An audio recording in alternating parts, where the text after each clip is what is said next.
And here we go. This is CA Shiva Mentor for CA Foundation Accounts. कैसे राजा all well and said? So finally हम आ चुके हैं to discuss RTP Jan 2026 की. अब मुद्दा ये है CA फाउंडेशन लेवल के लिए. And at the same time एक कहावत है जो आपके सामने आपको विजिबल है, experience is the best teacher. मैं चाहता हूं आपका एक्सपीरियंस हमेशा अच्छा हो और जो आपको लर्निंग्स एंड टीचिंग्स मिले वो ये मिले कि how to be always motivated. उसी बेसिस पे स्टार्ट करते हैं आज के सेशन के साथ. जो भी हुआ इतिहास में वो सारी बातें जाने दो, उनसे आपने कुछ ना कुछ सीखा है और इट्स टाइम कि आप कुछ नई चीजें सीखने का प्लान करो. सो आते हैं हम आरटीपी जैन 2026 के डिस्कशन के लिए. State with reason whether the following statement are true और फॉल्स. अच्छा, तुम्हें अगर टाइम टेबल चाहिए होगा किस चीज का सर, कि सर हमें बता दो कि हमें अपने स्टडीज कैसे प्लान करने हैं, तो आप कमेंट सेक्शन में जरूर डालना. आपकी कुछ नीड है, आपको कुछ स्ट्रैटेजी लग रही है कि सर इन टॉपिक्स पे आपसे गाइडेंस चाहिए, जरूर बताना. मैं उन सारी चीजों को कवर कर लूंगा इन द अपकमिंग सेशन. अभी भी हमारे पास काफी दिन पड़े हैं कि आपके जो रिक्वायरमेंट्स उसको मैं जितना हो सके फुलफिल कर सकूं. ओके, चलो. State with reason following statement are true और false. The concept of conservatism, जिसको आप प्यार से प्रूडेंस बोलते हो, when applied to the balance sheet result in understatement of asset. वो बोल रहा है अगर आपने प्रूडेंस प्रिंसिपल को बैलेंस शीट में लगाया तो उससे एसेट अंडरस्टेट हो जाते हैं. अब यहां पे एक आंसर डिप्लोमेट आंसर है कि हां भाई ऐसा हो सकता है, यस ऐसा हो सकता है. बट आईसीआई ने इसके जवाब में कहा है कि भाई देखो, अगर तुम जबरदस्ती का प्रूडेंस हर जगह घुसाओगे तो फॉर श्योर आपके एसेट का अंडरस्टेटमेंट आएगा. इसी चीज को बचाने के लिए हमने अकाउंटिंग स्टैंडर्ड्स बनाए हुए हैं जो कि आप सीए इंटर लेवल में पढ़ते हो, ताकि आपको एक क्लैरिटी मिले कि कब आपको प्रूडेंट रहना है और कब आपको नहीं रहना है. ठीक है, तो यहां पे उन्होंने आंसर फॉल्स को चूज किया है और कहा है imprudent use of this concept may lead to understatement of income या एसेट. इम्प्रूडेंट मतलब गलत यूज. तो फॉर द टाइम बीइंग सही यूज क्या है सर, आप सारी बातें जाने तो आप सीए इंटर लेवल पे क्लियर अकाउंटिंग स्टैंडर्ड्स के थ्रू पढ़ते हो कि यार कब क्या कैसे करना होता है. तो फाउंडेशन लेवल पे जो आईसीए ने लिखा है वो हमने समझ लेना है. डन. बस यही एक आंसर है जो कि थोड़ा डिप्लोमेटिक आंसर मुझे लगा, बट ठीक है. Mrs. Raj runs a cafe. They renovated some of the old cabins. Because of this renovation, some space was made free and number of cabins was increased from 25 to 28. पहले cafe में 25 table थे, 25 cabin थे, अब हो गए 28 table, that is 28 cabin हो गए. ये पूरे कैबिन बढ़ाने के चक्कर में आपको खर्चा आया 50,000 रुपए. And this was treated as revenue expenditure. मुझे एक बात बताओ, पहले 25 लोग बैठते थे, अब 28 लोग बैठेंगे, तो क्या ये एक्सपेंडिचर से आपको फायदा हुआ है? हाँ सर, ये एक्सपेंडिचर से फायदा हुआ है, मेरा सेल्स बढ़ेगा फ्यूचर में. तो क्या ये रेवेन्यू एक्सपेंडिचर है? नहीं, ये आपका कैपिटल एक्सपेंडिचर है. The answer is false. ये आपका कौन सा एक्सपेंडिचर है? Capital expenditure. आगे, bank reconciliation statement is prepared to arrive at bank balance. ना ना ना ना ना ना, बीआरएस बनाया जाता है टू रिकंसाइल,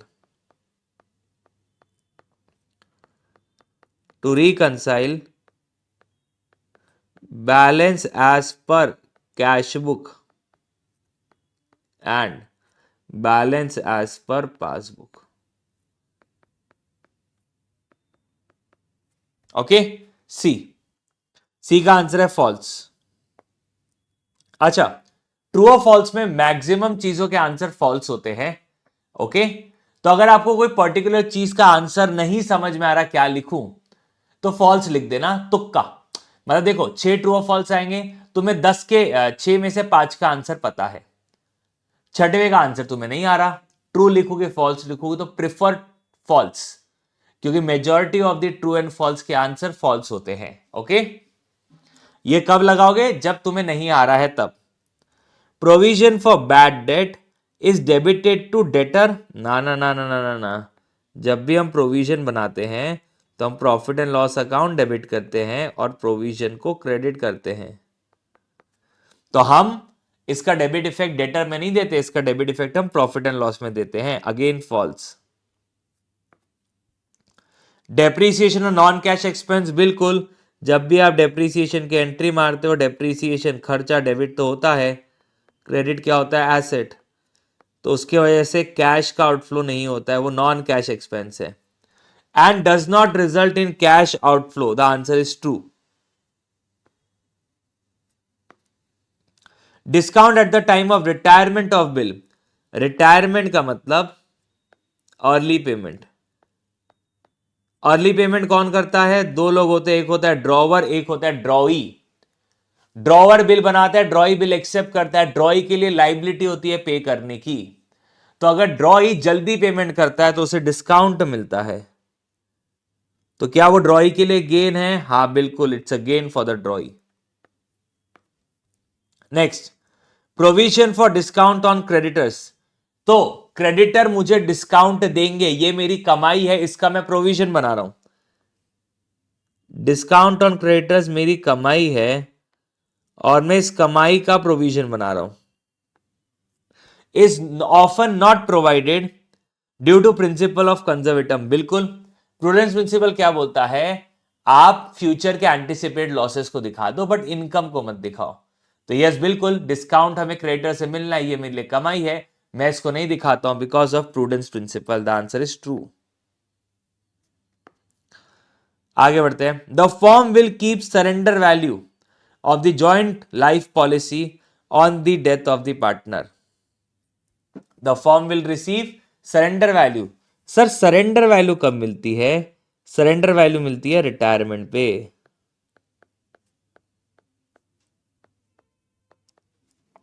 तो सर डेथ पे क्या मिलता है? Sum assured.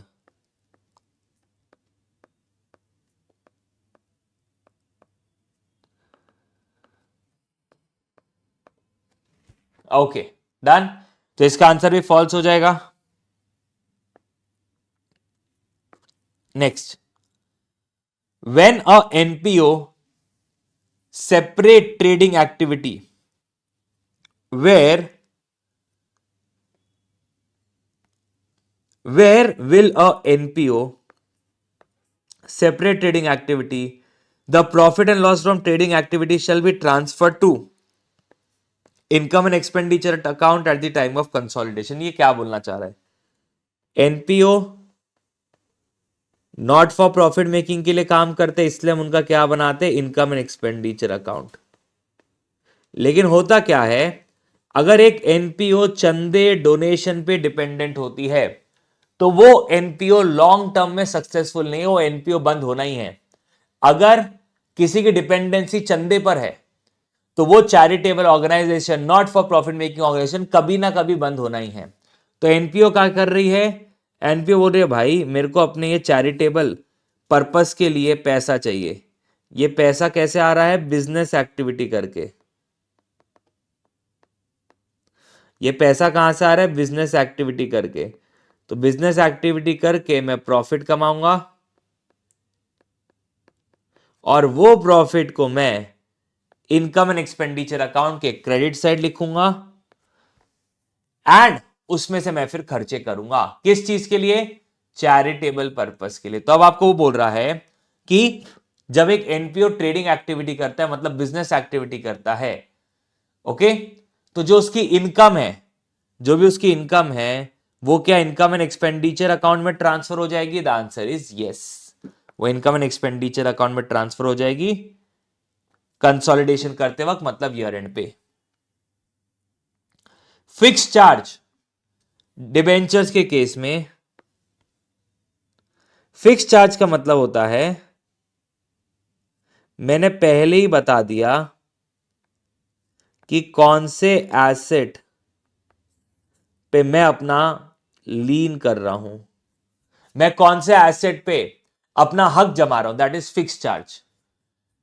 एक होता है फिक्स चार्ज, और दूसरा कमेंट सेक्शन में बताओ, दूसरा होता है फ्लोटिंग चार्ज। फ्लोटिंग चार्ज आपका कवर करता है ऑल ऑफ द एसेट। तो floating charge all of the asset को कवर करता है, तो इसका आंसर हो गया फॉल्स। ठीक है। Discuss the limitation to be kept in mind while preparing financial statement, ये एक बार गो थ्रू कर लेना। गोइंग कंसर्न कॉस्ट कंसेप्ट एक बार गो थ्रू कर लेना। अब जर्नल एंट्री, आपको जर्नल एंट्री पास करनी है। Cheque amounting to 24,000 from Shankar received in full settlement of his 25,000। तो आपको चेक मिला, मैं शॉर्टकट में लिख रहा हूं, बैंक अकाउंट डेबिट 24,000, आपको डिस्काउंट देना पड़ा, डिस्काउंट आपका डेबिट 1,000, क्रेडिट में किसका नाम आ जाएगा, क्रेडिट में आ जाएगा शंकर का नाम,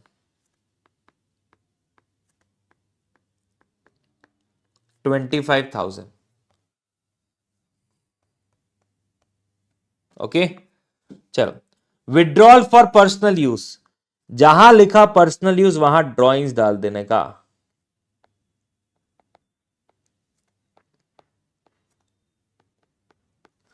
अच्छा, आपने विड्रॉ क्या किया, गुड्स विड्रॉ किया, तो गुड्स बेचा नहीं तो सेल अकाउंट नहीं आ सकता, सेल नहीं तो सेल रिटर्न नहीं आ सकता। क्या ये माल आपने खरीदा था वो रिटर्न किया सप्लायर को, नहीं सर, तो यहां पे परचेज रिटर्न भी नहीं आ सकता, यहां पे सिर्फ क्या आएगा, परचेज अकाउंट। अब purchase is always at cost. ठीक है, तो आपका ये हो गया 6,000 रुपए की गुड्स, और वो पैसा लेके गया, ड्रॉइंग्स अकाउंट डेबिट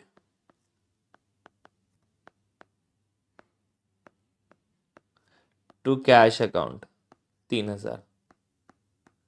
टोटल मिला के ड्रॉइंग्स कितनी हो गई, टोटल मिला के ड्रॉइंग्स 9,000 की हो गई।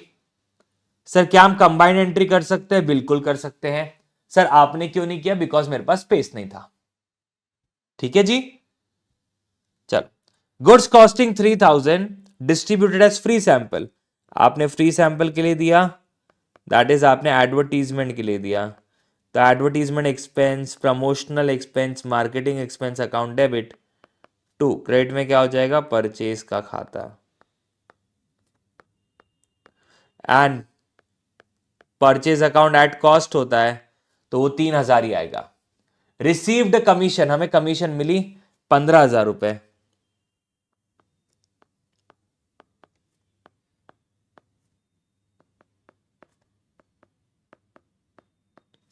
Half of which does not relate to current year, उसमें से हाफ आपकी एडवांस है, तो एडवांस कमीशन आपकी लाइबिलिटी हो गई, और जो बाकी की हाफ है वो आपकी रियलिटी में कमाई है।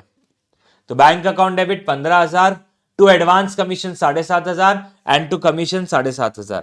आईसीआई ने यहां पे सिंगल एंट्री में काम करके खत्म किया, सॉरी डबल एंट्री में दो दो एंट्री पास की। Bank account debit 7,500 to commission 7,500 and to commission received in advance 7,500। आप इन दोनों की कंसोलिडेटेड एंट्री भी मार सकते हो, और वही मारना चाहिए, ज्यादा अच्छा है। आगे income tax liability of the proprietor, proprietor की लाइबिलिटी है तो वो ड्राइंग्स है,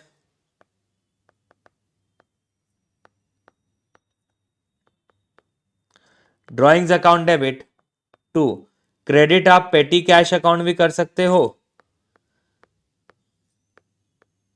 और अगर गलती से किसी ने कैश अकाउंट कर दिया तो हायर चांसेस है सही होने के, बट पेटी कैश लिखोगे तो ज्यादा अच्छा है, क्योंकि क्वेश्चन ने आपको क्लियरली बताया पेटी कैश से पे किया। Purchase goods from Sunny of list price 15,000, list price का मतलब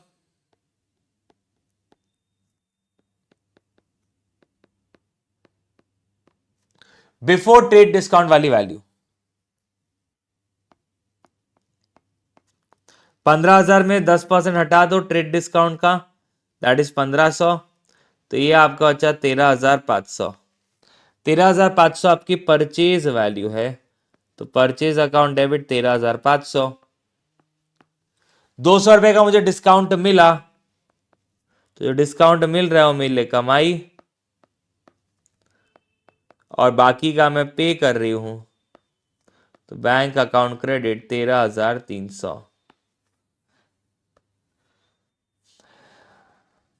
ओके डन। चलिए, classify the following transaction into capital or revenue. चलिए अब आपको बताना है classify the following as capital or revenue. आपने लीगल फीस पे किया जमीन खरीदते वक्त, तो जमीन खरीदते वक्त सारे के सारे खर्चे उस जमीन से रिलेटेड, उसको रेडी टू यूज या ओनरशिप वगैरह सारी चीजों के लिए लीगल खर्चे वगैरह लगते हैं, तो ये आपका कैपिटल एक्सपेंडिचर हुआ, capex. Repaint of existing building revenue expenditure है। आपको ये देखना है, आपको ये देखना है कि ये जो लीगल फीस है क्या ये पे करना जरूरी है। हाँ भाई, लॉयर को कागज बनाने के लिए पे करना जरूरी होता है, ठीक है, ताकि कागज प्रॉपर रहेंगे, कागज प्रॉपर रहेंगे तो फ्यूचर में लिटिगेशन वगैरह आएंगे तो हमारे पास प्रॉपर एविडेंस है, प्रॉपर रिकॉर्ड्स है। ओके चलो अब आगे की बात करते हैं। रीपेंट, आपने एक एग्जिस्टिंग बिल्डिंग को रीपेंट कराया, क्या उससे कुछ होने जाना है क्या? नहीं, वो सिर्फ एक रिपेयर एंड मेंटेनेंस का पार्ट है, वो एक रेवेन्यू एक्सपेंडिचर है। फिर एक डिलीवरी वैन को आपने रीपेंट करवाया, वो भी आपका रेवेन्यू एक्सपेंडिचर है। फिर आपने providing drainage for new piece of water extraction equipment, water extraction equipment के लिए आप ड्रेनेज बना रहे हो, बट ऑब्वियस उसके लिए वो नीडेड खर्चा है, capital expenditure. Carriage cost, carriage cost मतलब ट्रांसपोर्टेशन का खर्चा on replacement part, part replace करने के लिए जो ट्रांसपोर्टेशन का खर्चा आता है वो आपका रेवेन्यू एक्सपेंडिचर है। सर एक बात बताइए, ये जो थियरी है, क्या ये थियरी का आप अलग से कुछ कराएंगे? हाँ राजा, मैं आपके लिए थियरी वीडियो अलग से लेके आऊंगा जिसमें आपको ये capital expenditure, revenue expenditure detail में वापस से समझाऊंगा। अभी तो यहां पे मैंने खैर आपको उतना डिटेल में कुछ बताया नहीं, बट उस वीडियो के अंदर हम डिटेल में समझेंगे कैपिटल क्या होता है, रेवेन्यू क्या होता है, so on and so forth. Aligned? तो इसकी चिंता ना करें। Okay let's move further. Prepare sales book. Sales book में सिर्फ और सिर्फ क्या आता है? क्रेडिट सेल आता है, तो जहां पे भी क्रेडिट सेल होगा हम उसकी अकाउंटिंग करेंगे। Jan 5 sold goods to Messrs ABC 10 piece of share at 5,000 each, that is 50,000 का माल बेचा लेस 5% ट्रेड डिस्काउंट,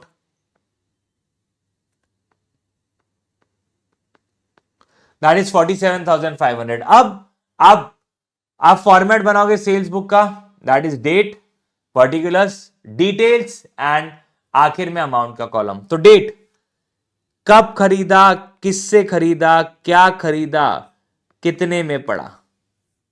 कब खरीदा, किससे खरीदा, क्या खरीदा, कितने में पड़ा। फिर यह आपकी 5 जनवरी की तारीख थी। उसके बाद 12 जनवरी को 25 पीस बेचा 2,000 ईच के रेट में एंड डिस्काउंट, ट्रेड डिस्काउंट दिया 10% का। किसको? PQR को। तो उधार में माल बेचा,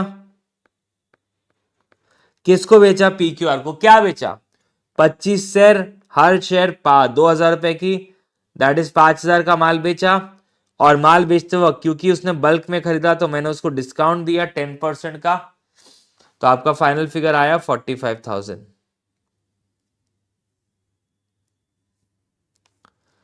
पेमेंट रिसीव्ड थ्रू चेक, अगर आपको उसके लिए पैसा मिल गया तो वो क्रेडिट सेल हुआ ही नहीं, क्रेडिट सेल हुआ ही नहीं तो यहां पे आएगा ही नहीं।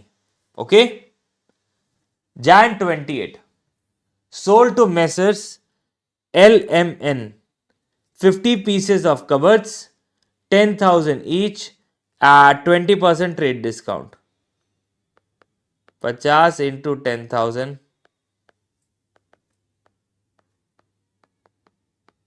That is 5 lakh less 20% trade discount 1 lakh,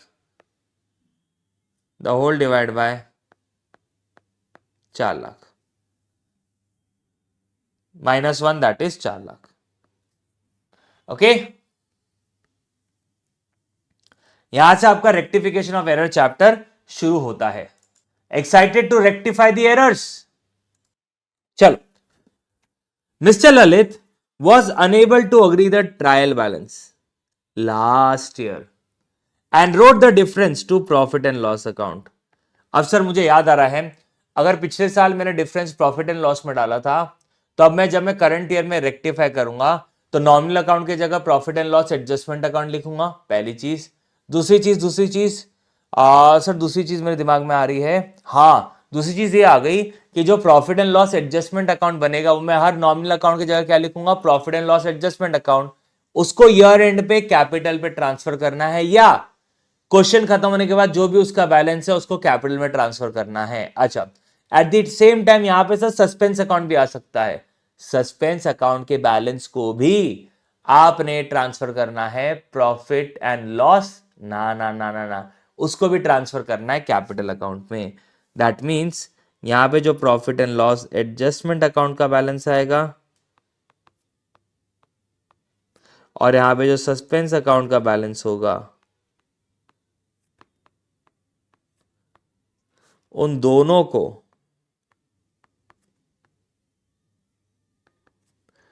आपको ट्रांसफर करना है कैपिटल अकाउंट में।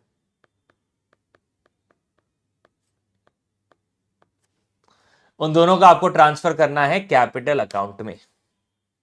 ओके,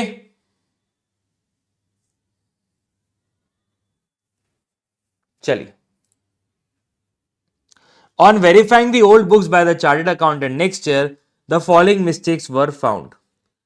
परचेज आपका अंडर कास्ट था, परचेज में होता है डेबिट, आपका डेबिट कम था तो डेबिट को बढ़ाना है तो डेबिट। अब क्योंकि परचेज एक नॉमिनल अकाउंट है तो नॉमिनल अकाउंट की जगह क्या आ जाएगा, profit and loss adjustment account. और क्रेडिट में क्या आ जाएगा, कुछ भी नहीं है तो सस्पेंस अकाउंट आ जाएगा।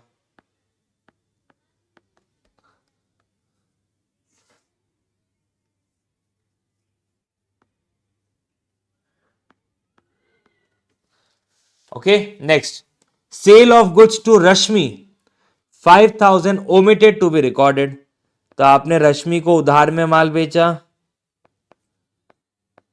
तो Rashmi account debit to sales. अब सेल्स एक नॉमिनल अकाउंट है तो उसके जगह आ जाएगा profit and loss adjustment account. और रश्मि के लिए हम लिखेंगे trade receivable in bracket Rashmi, क्योंकि रश्मि अल्टीमेटली किसका पार्ट बनेगी, डेटर का। डेटर किसका पार्ट बनेगा, ट्रेड रिसीवेबल का। Okay, done.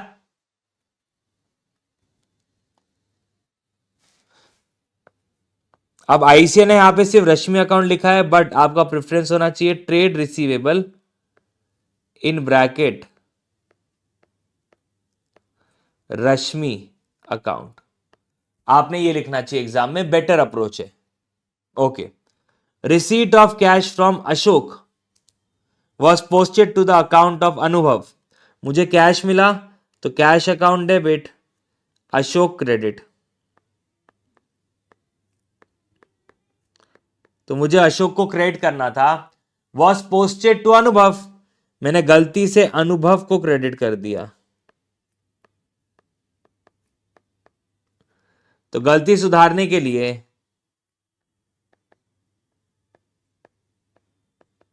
अनुभव डेबिट और अशोक को क्रेडिट करना था, नहीं किया तो कर दो,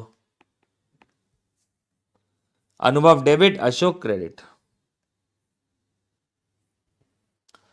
amount of 4167 of the sales, तो आपने सेल्स की है 4167 की, वॉज रॉन्गली पोस्टेड एज 4617। तो आपने माल बेचा लेजर पोस्टिंग करते वक्त, किसकी लेजर पोस्टिंग करते वक्त, सेल्स की। सेल्स में क्रेडिट करना था 4167, बट गलती से क्रेडिट कर दिया 4617, ज्यादा क्रेडिट कर दिया। करना था 4167, कर दिया 4617, 450 ज्यादा क्रेडिट कर दिया। सुधारने के लिए 450 डेबिट, तो 450 डेबिट हो जाएंगे और क्रेडिट में कुछ नहीं है तो वहां पे क्या आ जाएगा, सस्पेंस अकाउंट। अब सेल्स क्योंकि नॉमिनल अकाउंट है, नॉमिनल अकाउंट की जगह प्रॉफिट एंड लॉस एडजस्टमेंट, तो profit and loss adjustment account debit 450 और क्रेडिट में कुछ भी नहीं है तो सस्पेंस। ठीक है। Repairs to machinery debited to machinery account, हमने मशीन का नॉर्मल रिपेयर्स करवाया तो रिपेयर्स अकाउंट डेबिट होना चाहिए था। हमने गलती से किसको डेबिट कर दिया, मशीन को डेबिट कर दिया, तो सुधारने के लिए मशीन को क्रेडिट। अब मुद्दा यहां पे ये है, रिपेयर्स क्योंकि एक नॉमिनल अकाउंट है, नॉमिनल अकाउंट की जगह क्या आ जाएगा, profit and loss adjustment account. Okay, done. Next, credit purchase of goods from mister David, हमने परचेज किया क्रेडिट में, परचेज डेबिट, ट्रेड पेएबल में, लाइबिलिटी में डेबिट क्रेडिट। तो हमने गलती से सेल को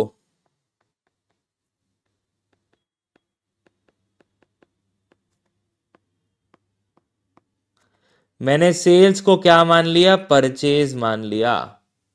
तो अब सबसे पहले अपनी गलती कैसे सुधारेंगे, सर आपने गलती से परचेज को डेबिट कर दिया तो परचेज क्रेडिट, सेल्स को क्रेडिट करना था नहीं किया, ये तो एरर हुआ ना, सेल्स को क्रेडिट करना था नहीं किया, परचेज को गलती से डेबिट कर दिया, तो ये पूरा का पूरा इफेक्ट डेबिट में चला जाएगा, trade receivable in bracket debit का अकाउंट 6000। अब एवरीवन कॉन्सेंट्रेट, सेल और परचेज, सेल और परचेज दोनों ही नॉमिनल अकाउंट है, तो इनके जगह क्या आ जाएगा, profit and loss adjustment account.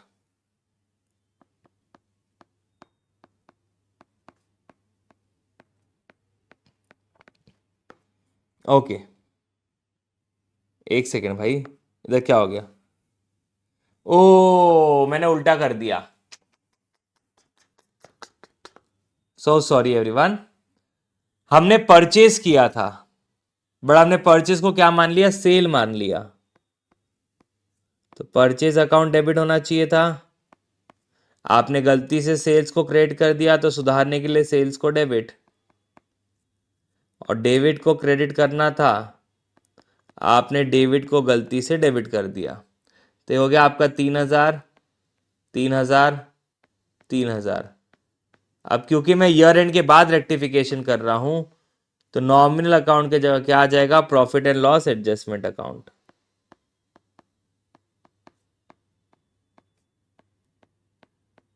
और आपका डेबिट के जगह क्या आ जाएगा, ट्रेड रिसीवेबल, ट्रेड रिसीवेबल नहीं, ट्रेड पेएबल, क्योंकि मुझे डेबिट को पैसे चुकाने हैं। अब उसके बाद मैं बनाऊंगा profit and loss adjustment account, उसका जो भी बैलेंस है वो कैपिटल अकाउंट में ट्रांसफर कर दूंगा। सर यहां पे ना इसकी एंट्री मारने में हमें दिक्कत जाती है, देखो profit and loss adjustment account credit, तो जर्नल एंट्री में भी profit and loss adjustment account credit, और डेबिट में ललित का कैपिटल अकाउंट। सस्पेंस, सस्पेंस में क्रेडिट साइड ज्यादा है तो आपने सस्पेंस अकाउंट को डेबिट साइड में लिख दिया, तो यहां पे सस्पेंस अकाउंट डेबिट,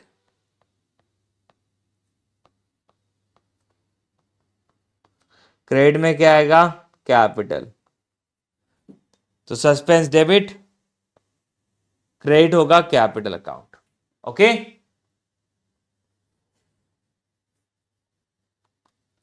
चलो we are done with rectification of error chapter.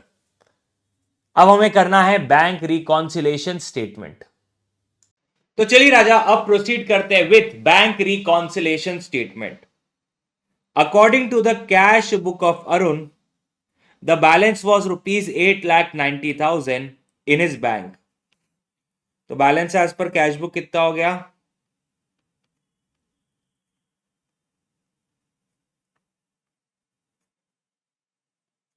Rupees 8,90,000. Okay. On investigation, you find the following. Checks amounting to 1,20,000 issued to creditors have not been presented till date. तो ये क्या है? मैंने check issue कर दिया but अभी तक वो प्रेजेंट नहीं हुआ. Check issued but not presented. Check issued but not presented. Sir देखो, जब मैं चेक इशू करता हूं, मैं मानता हूं मेरे खाते में से पैसा कट गया. क्या रियलिटी में मेरे खाते में से पैसा कटा कि नहीं? सही कौन? हमेशा बैंक. तो मुझे क्या करना पड़ेगा? Plus.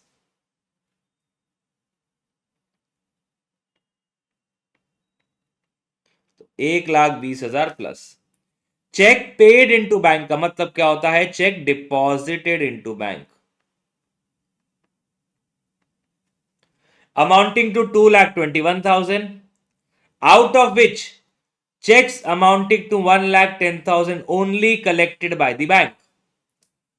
Checks amounted to only 1,10,000 collected by the bank up to 30th June 2025. मेरा बीआरएस का डेट ध्यान रखना 30 जून ही है. ओके. तो सर मैंने चेक डिपॉजिट किया 2,21,000 का. मैंने माना 2,21,000 मेरे खाते में आ जाएंगे, बट रियलिटी में 30 जून तक मेरे बीआरएस डेट तक कितना पैसा आया मेरे खाते में? 1,10,000. तो सही कौन? हमेशा बैंक. तो मुझे माइनस करना पड़ेगा 1,11,000. तो 1,11,000 क्या हो जाएगा आपका? Minus check deposited but not cleared. A dividend of 8,000 and rent amounting to 1,20,000 received entered in passbook but not recorded in cash book. मुझे 8,000 का डिविडेंड मिला और 1,20,000 का रेंट मिला. तो टोटल मेरी कमाई कितनी हो गई? सर जो मुझे मिली है मेरे खाते में, मेरे बैंक के खाते में 1,28,000 रुपए आ गए. क्या मैंने उसकी अकाउंटिंग किया? क्या नहीं. सही कौन? हमेशा बैंक. तो मुझे भी प्लस करना पड़ेगा. तो ये 8,000 भी प्लस हो जाएगा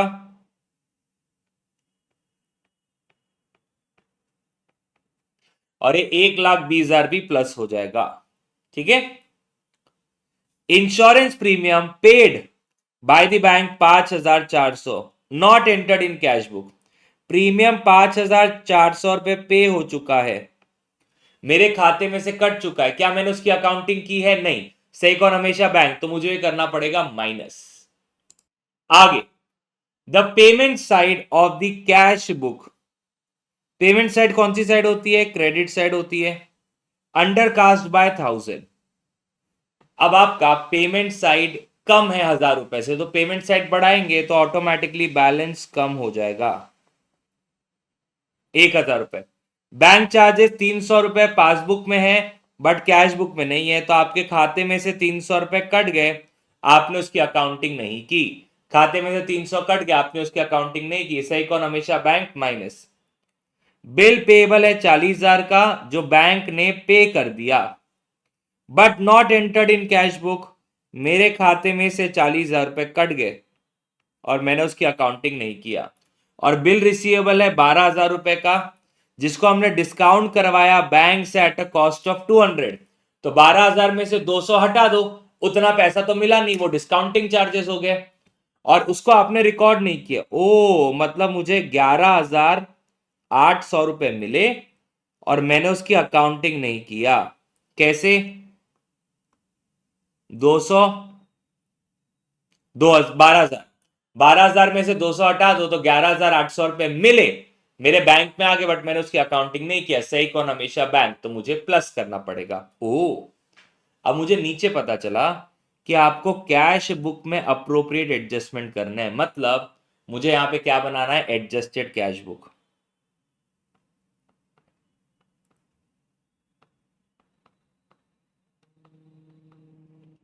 मुझे क्या बनाना है यहां पे? Adjusted cash book. तो अब सर जब भी एडजस्टेड कैश बुक बनता है तो हमारा जो बीआरएस है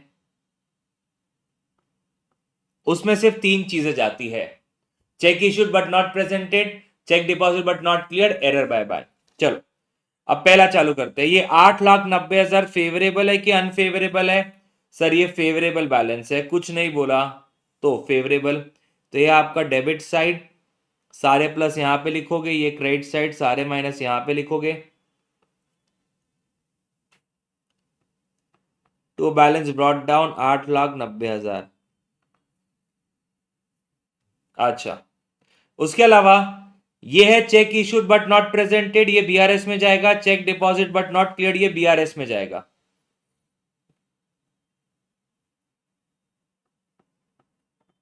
प्लस माइनस, तो balance as per adjusted cash book आएगा। उसके बाद cheque issued but not presented 1,20,000 plus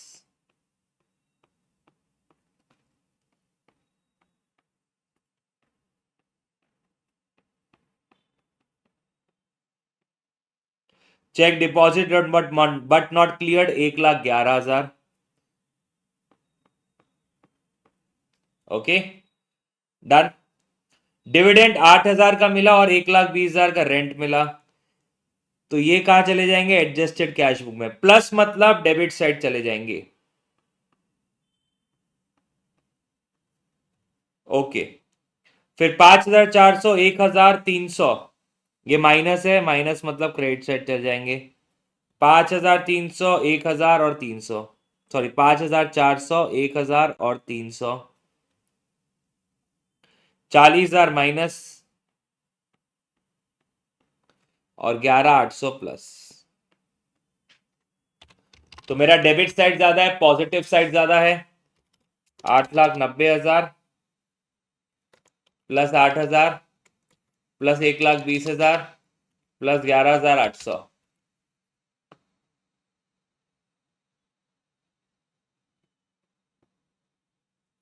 10,29,800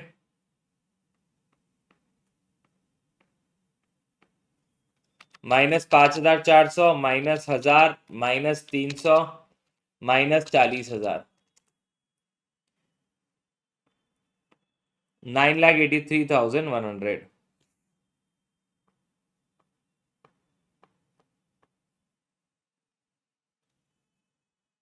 तो अब सर 9,83,100 प्लस 1,20,000, ये हो गया आपका 11,03,100। तो इधर भी हो जाएगा 11,03,100 minus 1,11,000,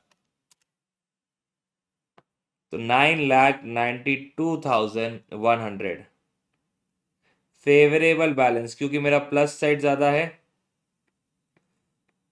as per passbook. Okay चलो अब एक बार सोल्यूशन देख लेंगे। 990 to 100 balance as per passbook, but obvious favourable balance है 990 to 100। Okay done. और ये जो पूरा का पूरा मेरा डिस्कशन है ना, मैं वीसी गुरुकुल के एप्लीकेशन पे फ्री रिसोर्स के अंदर इसको अपलोड करवा दूंगा, ठीक है?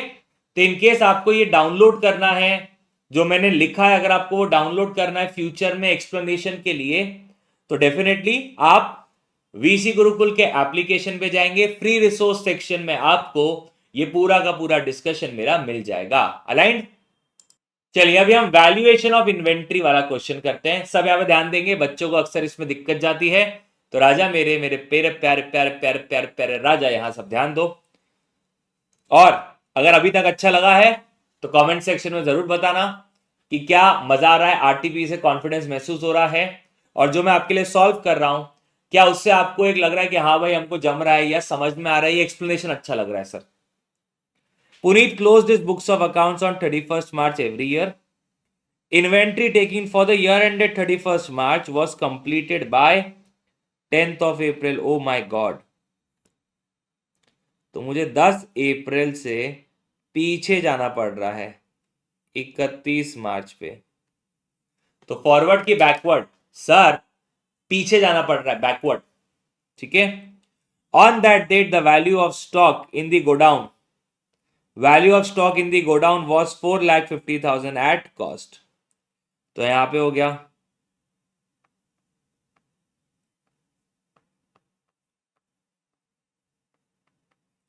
Value of stock on physical verification as on 10th April 2025 कितना है? 4.5 lakh. Okay, following are the details of transaction that took place between 31st March and 10th अप्रैल।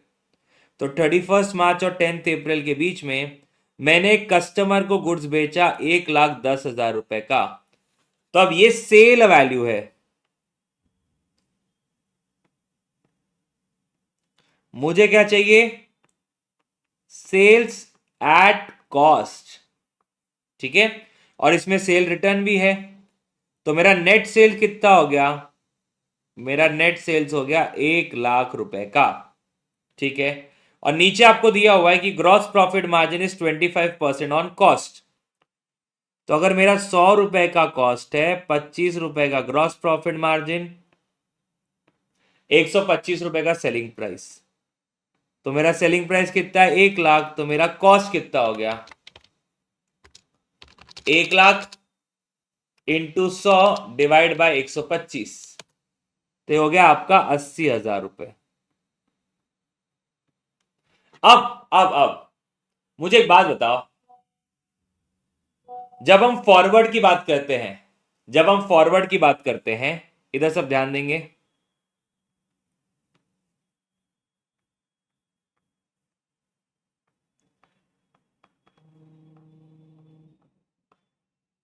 जब हम फॉरवर्ड की बात करते हैं तो फॉरवर्ड में what shall we do?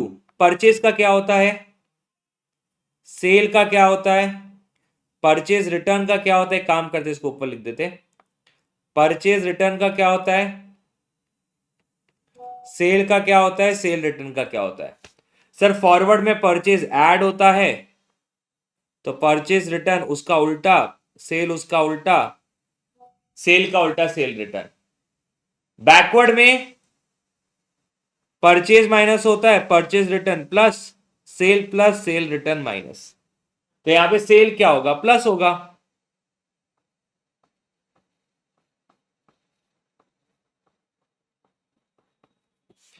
Sir इसके पीछे क्या कुछ लॉजिक है क्या?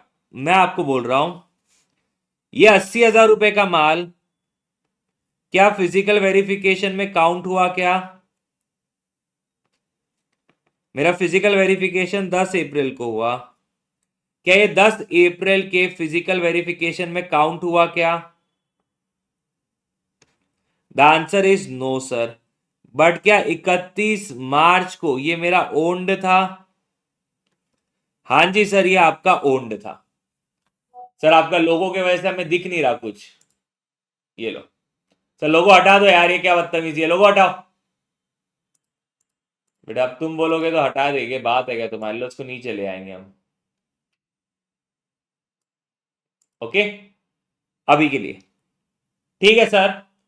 अगर वो मेरा फिजिकल वेरिफिकेशन में काउंट नहीं है लेकिन मेरा ओन्ड है, तो भाई मेरा 31 मार्च का स्टॉक तो उतने से बढ़ाएंगे ना हम, तो इसलिए प्लस। अच्छा, परचेज आपका 85,000 है, परचेज रिटर्न 2,500 का है, तो आपका नेट कितने का परचेज है? 82,500 का आपका नेट परचेज है। तो अब मैं बोल रहा हूं, ये जो परचेज हुआ है 82,500 का नेट है ना? हाँ,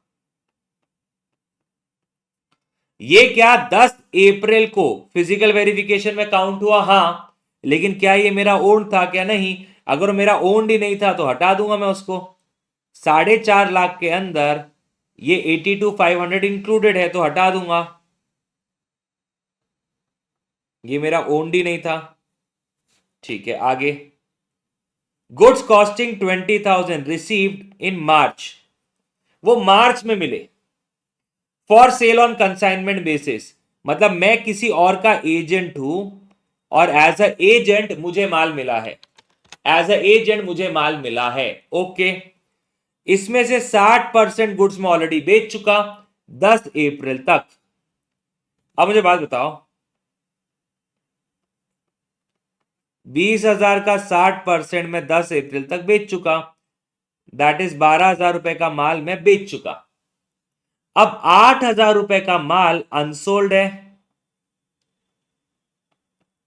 तो क्या ये 8,000 रुपए का माल जो आपका नहीं है वो फिजिकल वेरिफिकेशन में काउंट हो चुका है, बट क्या वो आपका है? नहीं रे बाबा, नहीं।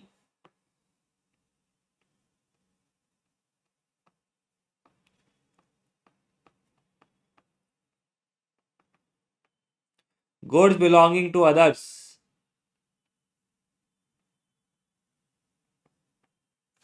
counted in physical verification. Okay. After the stock was taken, मतलब फिजिकल वेरिफिकेशन हो गया, हमने निकाल लिया कि हमारे पास 4.5 लाख रुपए का माल है। It was found that certain very old slow moving item जिसका कॉस्टिंग 16,000 है, मतलब इसके अंदर 16,000 रुपए इंक्लूडेड है।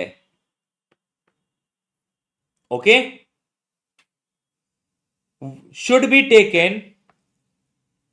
taken at 9,500 to ensure disposal to interested customer। तो ये मेरा कॉस्ट है और ये मेरा एनआरवी है, तो 4.5 लाख के अंदर कॉस्ट इंक्लूडेड है, जबकि मुझे किस पे वैल्यू करना पड़ता है? लोअर ऑफ कॉस्ट और एनआरवी, तो वो वैल्यू होना चाहिए 9,500 पे। ठीक है,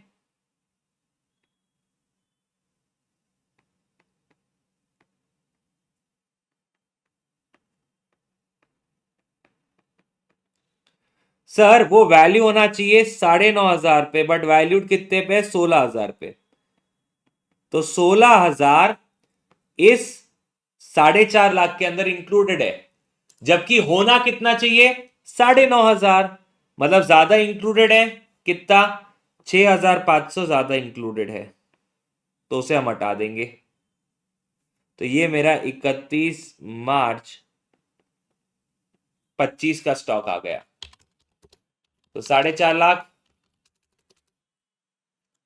plus 80,000 minus 82,500 minus 8,000 minus 6,500,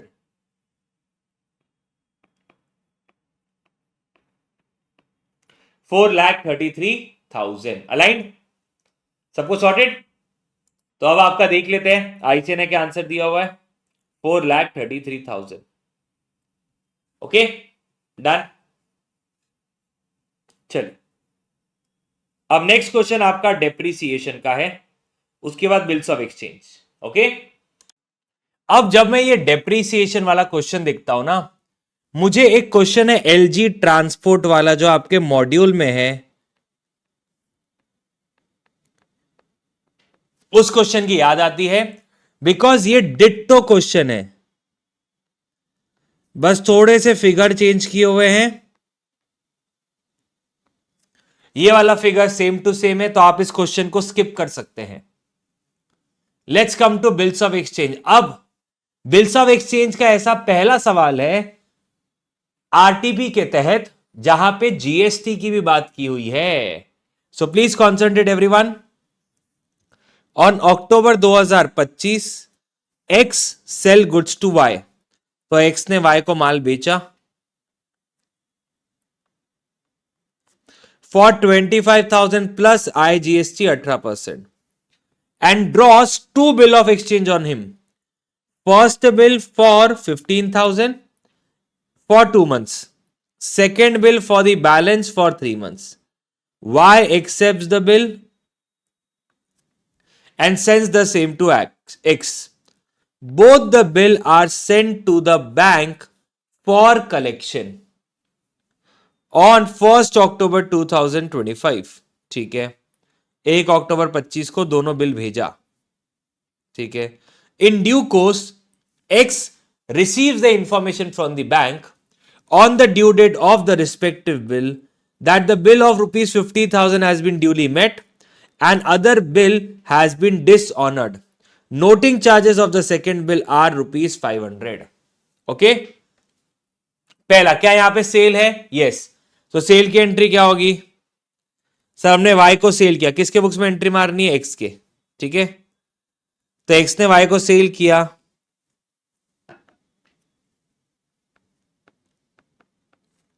Y account debit to sales, और सेल्स पे आपका क्या आ जाएगा साथ में? Output IGST account. कितने का सेल किया? 25,000, 25,000 प्लस 18%, टोटल मिला के 29,500। फिर हमने बिल ड्रॉ किए, बिल रिसीवेबल 1 अकाउंट डेबिट, वो 15,000 रुपए का है।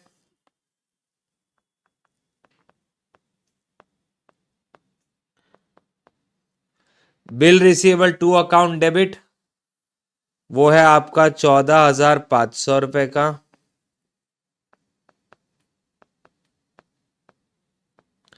टू वाई का अकाउंट 29,500। ओके, फिर 1 अक्टूबर 2025,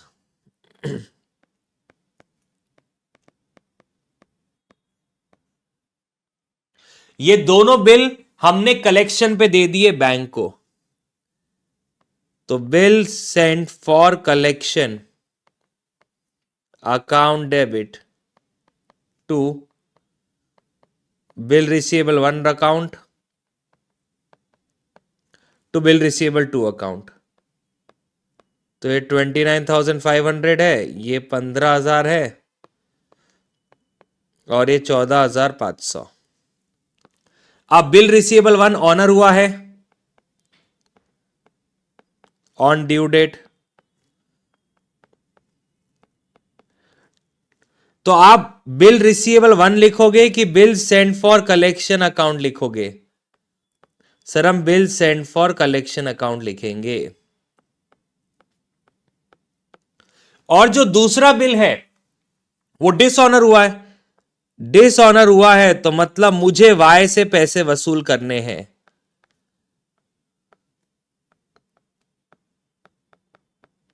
मुझे वाई से कितने वसूल करने हैं? 14,500। साथ में बैंक वालों ने कलेक्शन किया, तो बैंक वालों ने नोटरी चार्जेस पे किए बिल डिसऑनर होने पे, तो बैंक वाले वो नोटरी चार्जेस मेरे से वसूल करेंगे और मैं वाई से वसूल करूंगा। ओके, तो चलिए इसका सोल्यूशन एक बार देख लो।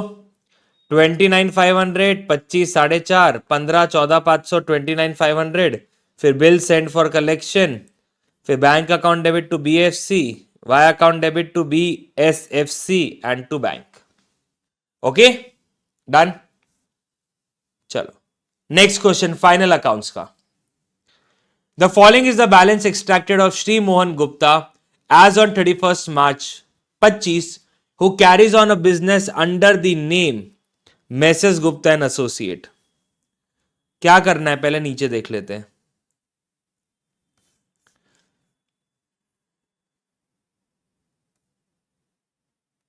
अरे यार ये आपका सेम एज मॉड्यूल है, याद है? विश्वकर्मा, मैं आपको दिखा देता हूं क्वेश्चन भी, मतलब ये क्वेश्चन आपने अपने क्लासेस में किया हो गया तो आप स्किप कर सकते हो उस क्वेश्चन को। दिखा देता हूं आपको question. Loan from Vishwanath, Vishwanath वाला एक सवाल था आपके ICA मॉड्यूल का ही है, मेरे को नाम भी याद है। तुम समझ रहे हो किस लेवल पे वो क्वेश्चन कितने बार हो चुका है। लोन फ्रॉम विश्वनाथ, ये देखो उल्टा इसमें तो ज्यादा था, 2 मंथ का रेंट आउटस्टैंडिंग है, इंटरेस्ट पेबल, प्रोविजन बनाना है, इंश्योरेंस प्रीमियम। सेम वैसा ही सवाल, क्वेश्चन चेंज करके उल्टा। इसमें जो पॉइंट नंबर ए है वो तो और भी सिंपल है, मतलब यहां पे मेहनत तो कुछ भी नहीं है। तो ये आप अगर इग्नोर भी करना चाहो तो आप इग्नोर कर सकते हो, कोई दिक्कत नहीं है।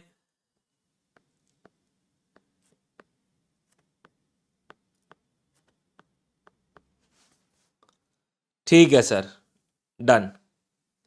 NPO,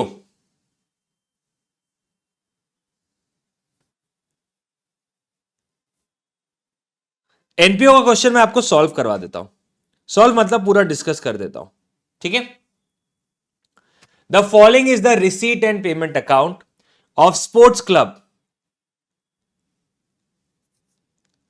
for the year ended 31 December 2025। Balance brought down 7,500।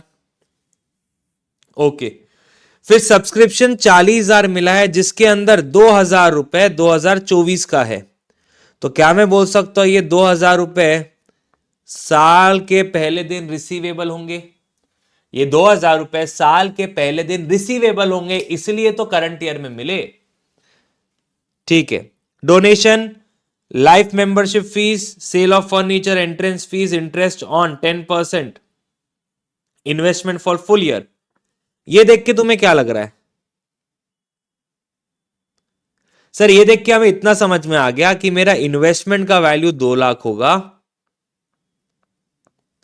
और ये फुल ईयर का ब्याज है, मतलब ये साल के पहले दिन पे इन्वेस्टमेंट मेरा होगा, और साल के एंड में भी ये इन्वेस्टमेंट मेरे पास पड़ा हुआ है। सर आपको वैसे कैसे पता साल के एंड में ही पड़ा हुआ है? देखो, रिसीट एंड पेमेंट के डेबिट साइड कहीं पे भी सेल ऑफ इन्वेस्टमेंट दिख रहा है क्या? नहीं। मतलब साल के पहले दिन 2 लाख था और साल के एंड में भी 2 लाख है, मतलब पूरे साल भर 2 लाख रुपए का इन्वेस्टमेंट था, जिसपे मुझे 10% का ब्याज मिला है। मैच फंड, यह आपका स्पेसिफिक डोनेशन हो गया।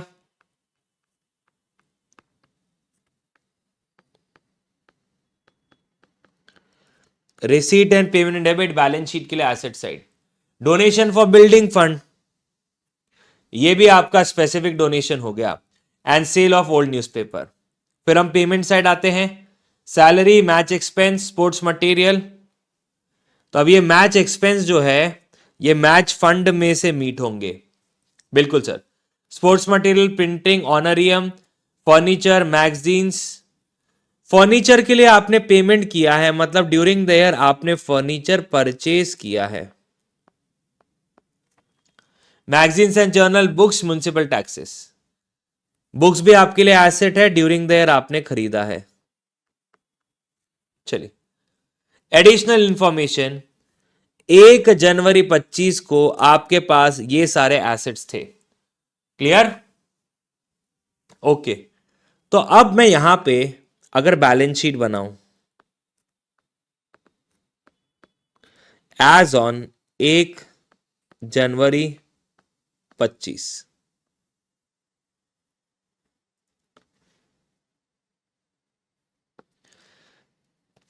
सबसे पहले सब्सक्रिप्शन,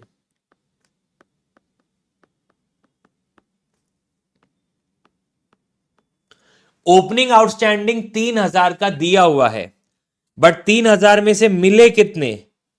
2,000 ही मिले, मतलब अभी भी 1,000 लेना बाकी है। ठीक है। फर्नीचर,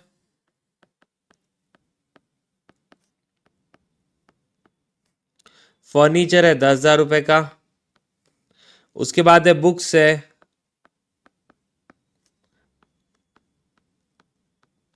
20,000 रुपए की। बिल्डिंग है 1,25,000 रुपए की। स्टॉक ऑफ स्पोर्ट्स मटेरियल, तो यहां पे मेरे को निकालना पड़ेगा cost of sports material consumed. Current year में कितना स्पोर्ट्स मटेरियल कंज्यूम हुआ?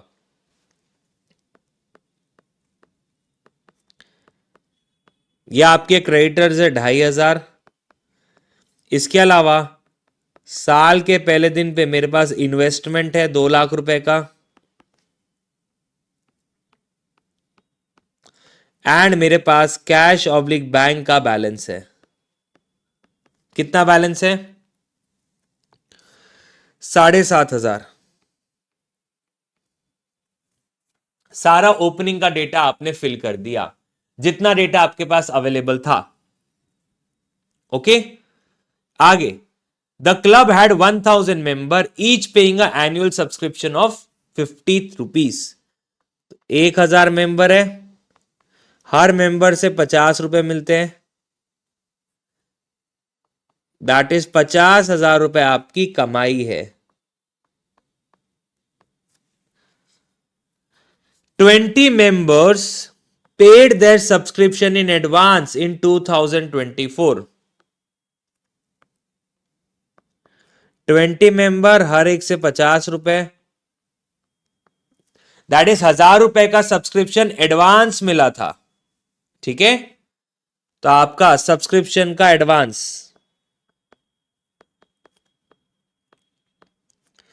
एडवांस सब्सक्रिप्शन 1,000 रुपए। Okay, in 2025 subscription was received in advance for 15 member।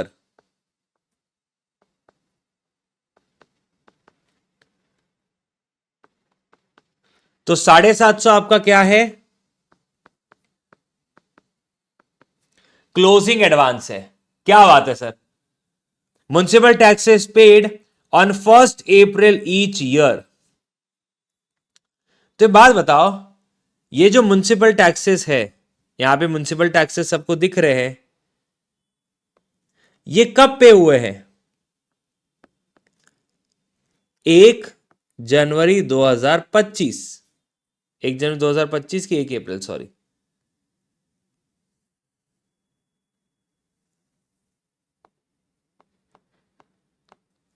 तो हर साल के 1 अप्रैल को हम म्युनिसिपल टैक्सेस पे करते हैं। ओके, और कुछ दिया हुआ है म्युनिसिपल टैक्सेस के regarding? 1 member donated a billet table worth 50,000। तो ये आपको एसेट मिला है डोनेशन में। Books worth 46,000 as on 31 December 2025। तो ये बुक्स का क्लोजिंग बैलेंस है। And stock of sports material was 4,000। ये उसका क्लोजिंग बैलेंस है। Prepare income and expenditure and balance sheet. देखो राजा, मैंने तुम्हारे लिए ओपनिंग बैलेंस शीट तो बना दी। Okay, done. इसमें सिर्फ एक चीज है जो म्युनिसिपल टैक्सेस मुझे दिख रहा है, इधर सब ध्यान दो। मैं हर साल के 1 अप्रैल को टैक्स पे करता हूं। तो तुम्हें नहीं लगता कि ये जो म्युनिसिपल टैक्सेस है, ये प्रीवियस ईयर का टैक्स है, पेड इन करंट ईयर, और जो करंट ईयर का टैक्स है will be paid in next year?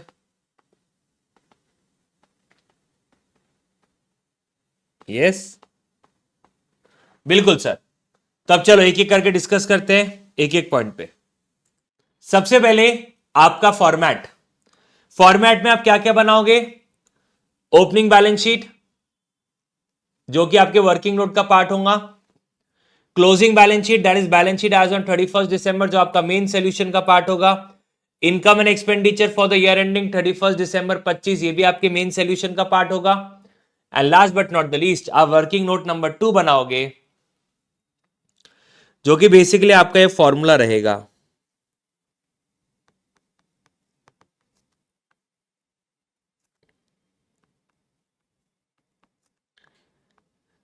Receipt and payment account plus opening advance plus closing outstanding less opening outstanding less closing advance.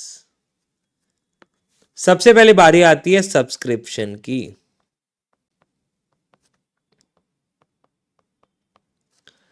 Subscription मिला कितना? Sir हमें 40,000 रुपए का subscription मिला है। ओके, सब्सक्रिप्शन के नाम से आपकी कमाई कितनी है? क्वेश्चन ने आपको बताया है क्लब के पास 1,000 मेंबर है, हर मेंबर से 50 रुपए, दैट इज 50,000 रुपए की कमाई है सालाना। आपका ओपनिंग एडवांस है, सॉरी ओपनिंग आउटस्टैंडिंग है आपका 3,000, आपका ओपनिंग आउटस्टैंडिंग है 3,000, क्वेश्चन ने बताया। ये देखो, ओपनिंग एडवांस के बारे में बताया क्या? हाँ सर, ओपनिंग एडवांस है 1,000 रुपए का। क्लोजिंग एडवांस कितना है? क्लोजिंग एडवांस है 750 रुपए का। तो ऑटोमेटिकली आपका क्लोजिंग आउटस्टैंडिंग निकल जाएगा। तो 40,000 प्लस 1,000 माइनस 3,000 माइनस 750, तो हो गया आपका 37,250, और यहां पे 50,000 है, तो 37,250 और 50,000 में कितना? 12,750 रुपए का फर्क।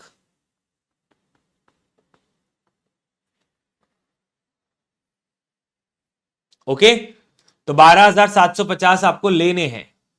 तो चलिए, ये जो 50,000 है इसे मैं इनकम एंड एक्सपेंडिचर अकाउंट में डाल दूंगा एज मैं कमाई। तो ये आपकी कमाई आ गई, ठीक है। और मुझे 12,750 लेने हैं, ये मेरा बैलेंसिंग फिगर आया है। तो ये रिसीवेबल है बैलेंस शीट के एसेट साइड, क्लोजिंग रिसीवेबल है, तो ईयर एंड वाली बैलेंस शीट में 12,750। ओके, ठीक है सर, आगे बढ़ते हैं, लेट्स मूव फर्दर। तो मेरा सब्सक्रिप्शन का हिसाब किताब कंप्लीट होता है। अब डोनेशन, ये आपका कौन सा डोनेशन है? क्वेश्चन साइलेंट है तो हम इसे जनरल डोनेशन मानेंगे। जनरल डोनेशन सीधा कमाई साइड 15,000 रुपए, तो ये आपके 15,000 रुपए कमाई साइड।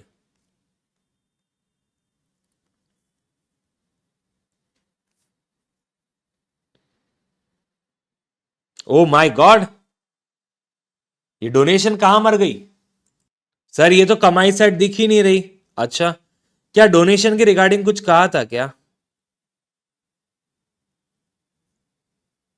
नहीं। अरे, तो इन्होंने क्या किए भाई? इन्होंने डोनेशन को मान लिए स्पेसिफिक डोनेशन।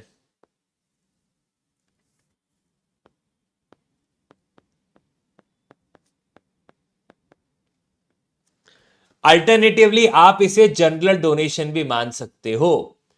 अल्टरनेटिवली आप इसे जनरल डोनेशन मान के कमाई भी दिखा सकते हो। इन्होंने स्पेसिफिक माना, कोई कारण नहीं था बट इन्होंने माना। अब माना तो माना, हम क्या कर सकते? हम तो हेल्पलेस है ना। तो एग्जाम में अल्टरनेटिवली आप इस डोनेशन को इनकम एंड एक्सपेंडिचर में भी दिखा सकते हो। Okay, done. चलो, डोनेशन के बाद life membership fees. Life membership is like life time membership fees. Life time membership fees एक साथ मिल रही है पूरी की पूरी, तो इसे आपको सीधा कैपिटल में ऐड करना होता है। तो ये आपकी lifetime membership fees capital में add. Sale of furniture at book value 5,000। तो आपने फर्नीचर बेचा, लेकिन कितने में बेचा? बुक वैल्यू पे बेचा। तो क्या यहां पे फर्नीचर का सेल है? हाँ जी सर, हाँ जी है। चलो भाई, तो इधर तुम वर्किंग नोट नंबर 3 एसेट का, तो ये एसेट का ओपनिंग बैलेंस, फिर ड्यूरिंग देयर आपने एसेट खरीदा,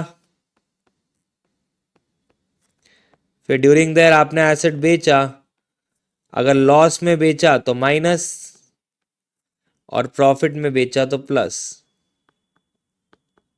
और ड्यूरिंग द ईयर का डिप्रिसिएशन आप क्या कर दोगे? माइनस। तो ऑटोमेटिकली क्या आ जाएगा? Closing balance. क्या फर्नीचर का ओपनिंग था आपके पास? हाँ सर, ओपनिंग है हमारे पास फर्नीचर का। फर्नीचर का ओपनिंग है 10,000। ड्यूरिंग देयर क्या हमने फर्नीचर खरीदा? यस, हमने 15,000 रुपए का फर्नीचर खरीदा। क्या हमने ड्यूरिंग देयर फर्नीचर बेचा? यस, लेकिन एड बुक वैल्यू बेचा। बुक वैल्यू मतलब जितने का फर्नीचर बैलेंस शीट में दिख रहा था वो उतने में ही बेचा। That is no profit no loss. Okay, आगे बढ़ते हैं। क्या फर्नीचर का क्लोजिंग दिया हुआ है? क्या बुक्स का दिया हुआ है? स्पोर्ट्स मटेरियल का दिया हुआ है सर?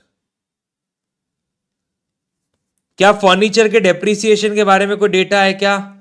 उसके बारे में भी डेटा नहीं है भाई। अब अगर डेटा ही नहीं है डेप्रीसिएशन का, तो क्या मैं जबरदस्ती डेप्रीसिएशन लगाऊंगा? The answer is no.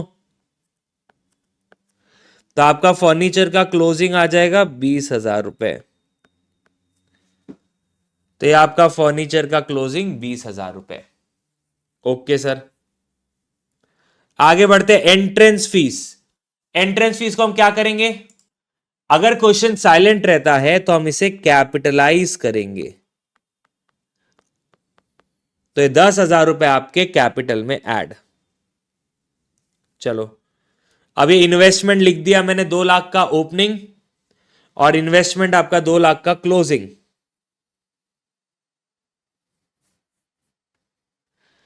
ये रहा आपका इन्वेस्टमेंट 2 लाख का क्लोजिंग, 2 लाख का ओपनिंग, और ड्यूरिंग देयर जो इन्वेस्टमेंट से 20,000 रुपए मिले वो आपकी कमाई, इनकम एंड एक्सपेंडिचर में क्रेडिट।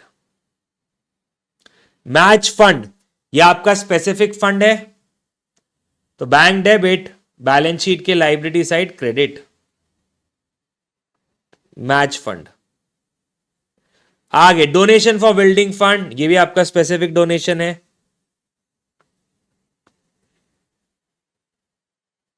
आगे बढ़ते हैं।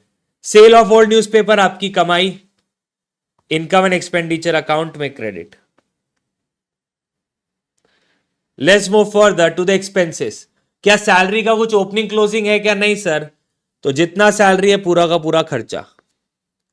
मैच एक्सपेंसेस, अब मैच फंड है तो ये मैच एक्सपेंसेस उस फंड में से माइनस होंगे। तो 28,000 बैलेंस शीट में जो फंड दिख रहा है उसमें से माइनस। अब स्पोर्ट्स मटेरियल है,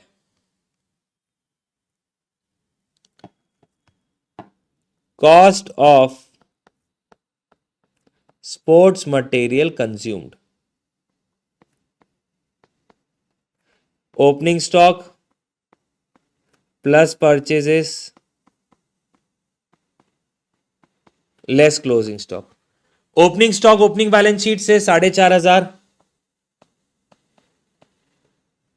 क्लोजिंग स्टॉक बैलेंस शीट के एसेट साइड, और दूसरा फॉर्मूले में माइनस। तो ये 4,000 बैलेंस शीट के एसेट साइड तो जाएगा ही जाएगा, but cost of material consume में से माइनस। सर फिर से आपका लोगो आ गया, ये लो बेटा हटा दिया। और ड्यूरिंग देयर मैंने 15,000 रुपए का परचेज किया हुआ है, तो ये हो गया total 15,500 cost of sports material consumed. चलो, तो ये आपकी हो गई 15,500। ठीक है, आगे बढ़ते हैं। प्रिंटिंग एंड स्टेशनरी, क्या उसके रिगार्डिंग कुछ ओपनिंग क्लोजिंग है क्या? नहीं सर, ओपनिंग क्लोजिंग तो कुछ है नहीं। ठीक है, यहां पे लेकिन ये क्रेडिटर है फॉर प्रिंटिंग, क्रेडिटर है फॉर प्रिंटिंग, तो प्रिंटिंग का ओपनिंग आउटस्टैंडिंग है भाई साहब। तो आपने ड्यूरिंग देयर 15,000 रुपए पे किया,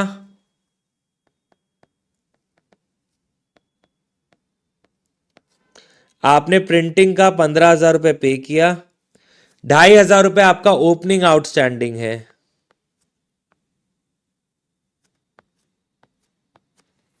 तो हो गया 12,500। 12,500 है आपके प्रिंटिंग का खर्चा।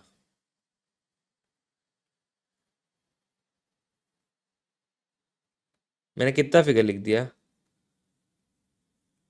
अच्छा, प्रिंटिंग के लिए है ही पेमेंट 12,000। ओके, पेमेंट ही 12,000 है, 2,500 हटा दिया तो 9,500। ओके, तो आपके प्रिंटिंग का 9,500 का खर्चा। अच्छा, ऑनरियम में कुछ ओपनिंग क्लोजिंग? नहीं सर, ऑनरियम में कोई ओपनिंग क्लोजिंग नहीं है, ये पूरा का पूरा आपका खर्चा। मैगजीन्स में कुछ ओपनिंग क्लोजिंग नहीं, ये पूरा का पूरा आपका खर्चा। डन? Okay sir. अब बुक्स, बुक्स का ड्यूरिंग द ईयर हमने 35,000 रुपए की खरीदी।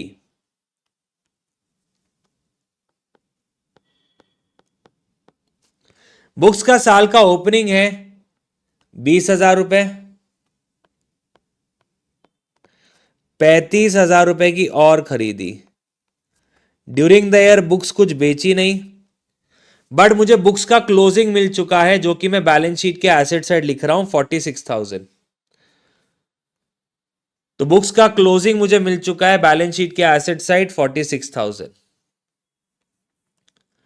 तो अब अगर बुक्स का क्लोजिंग है आपके पास, ओपनिंग है आपके पास, ड्यूरिंग द ईयर का परचेज है आपके पास, तो बाकी का डिफरेंस क्या बन जाएगा? डेप्रीसिएशन। बाकी का डिफरेंस क्या बन जाएगा आपका? डेप्रीसिएशन। तो 7,000 रुपए डेप्रीसिएशन है बुक्स पे।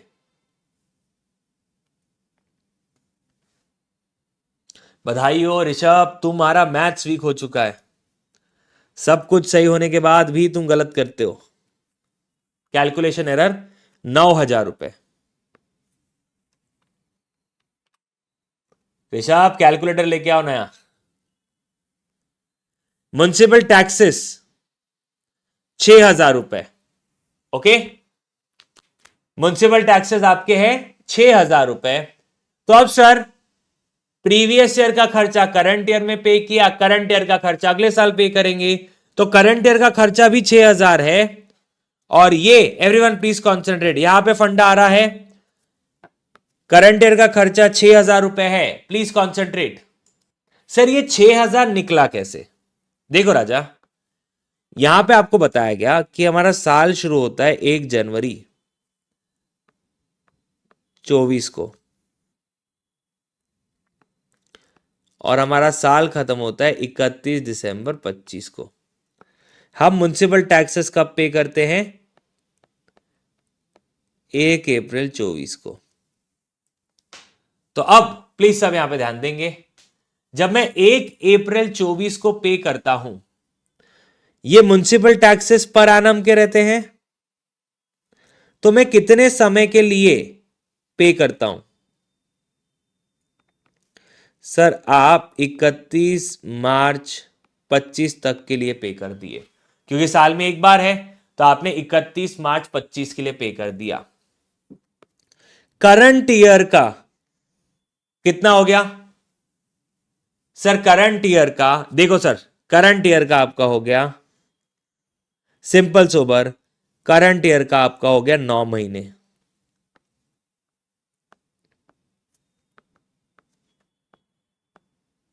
और पिछले साल 1 अप्रैल 23 को मैंने पे किया होगा, जिसमें ये 3 महीने भी आए होंगे। तो मेरा करंट ईयर 12 महीने का खर्चा है, करंट ईयर 12 महीने का खर्चा है, लेकिन इसमें से ये 3 महीने का खर्चा मैं एडवांस में पे कर चुका हूं, मैं एडवांस में पे कर चुका हूं। यस और नो?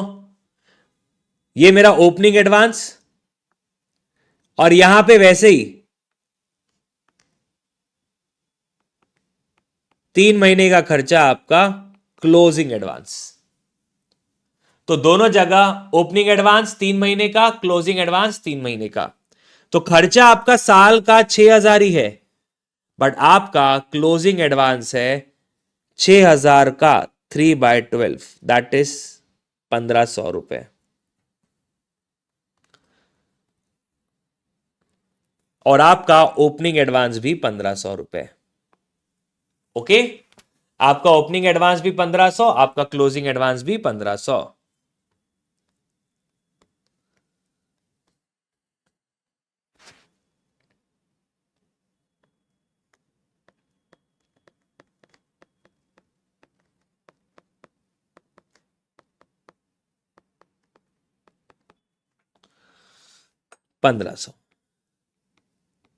क्योंकि 3 महीने का हमेशा एडवांस ही रहता है, तो हमेशा 3 महीने का ओपनिंग एडवांस, 3 महीने का क्लोजिंग एडवांस, 3 महीने का ओपनिंग एडवांस, 3 महीने का क्लोजिंग एडवांस। ठीक है, बैलेंस कैरीड डाउन 80,000, ये कैश और बैंक का क्लोजिंग बैलेंस है 80,000 रुपए। ठीक है, ये भी डिस्कशन हो चुका है मेरा। ओके, अब सर सब्सक्रिप्शन हो गया, फर्नीचर हो गया, बुक्स हो गया, बिल्डिंग वैसा का वैसा, बिल्डिंग वैसा का वैसा, कट कॉपी पेस्ट, उसमें कोई चेंज नहीं है। स्टॉक हो गया, investment, cash, bank, creditor, creditor कुछ रहे नहीं प्रिंटिंग के लिए, वो जीरो हो चुके हैं। एडवांस सब्सक्रिप्शन, क्लोजिंग एडवांस 750 था, क्लोजिंग एडवांस 750 था, जो मैं ऑलरेडी लिख चुका हूं। अब last but not the least, ये पॉइंट हो चुका, ये पॉइंट हो चुका, ये पॉइंट हो चुका। एक बिलेट टेबल मुझे डोनेशन के तौर पे मिला। सर अगर डोनेशन मिला तो रिसीट एंड पेमेंट अकाउंट में क्यों नहीं है? राजा मुझे यहां पे पैसा डोनेशन नहीं मिला, यहां पे एसेट मिला, तो billiard table account debit to billiard table fund account. मुझे पैसे के बदले एसेट मिला, ठीक है, done.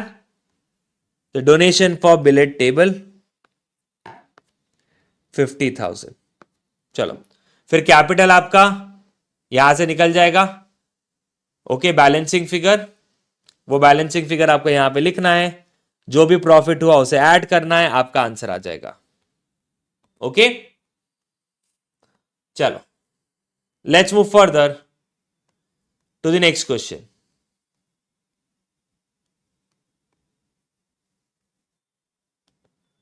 Accounting for incomplete record, discussion start करते हैं। Deep enterprise maintains books of account under single entry. The balance sheet as on 31st March 2024 was as follows: capital, creditor, outstanding expense, furniture stock, debtor, prepaid insurance, cash in and cash at bank. The summary of the cash and bank book for the year ended 31st March 25 is given. तो आपका opening आ गया automatically,